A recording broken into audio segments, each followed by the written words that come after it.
knowing their weaknesses, their hidden desires, that gives you a huge advantage at the negotiating table. It's sort of the modern version of that old Sun Tzu saying, know your enemy, know yourself, win 100 battles. You're reshaping the power dynamic before the talks even start. Exactly. Think about it. Let's say, hypothetically, the U.S. knows Brazil urgently needs something specific, maybe a resource for their tech sector. And the U.S., at the same time, wants Brazil's vote on a key UN resolution.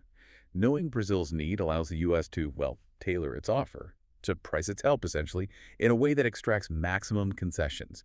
It turns a potential trade into a major diplomatic win. And it's not just diplomacy. This intelligence gives a massive military edge, too. If you know when and where your opponent plans to move, what their troop strength is, maybe even the morale or quality of their soldiers, well, you eliminate the element of surprise. That lets you set up a much better defense or even take preemptive action, like with drone strikes, often without putting your own people at risk. It's like playing chess when you can see all your opponent's pieces and maybe even their next few moves. And then there's the psychological angle. This is fascinating and maybe a bit chilling. Information can fuel paranoia.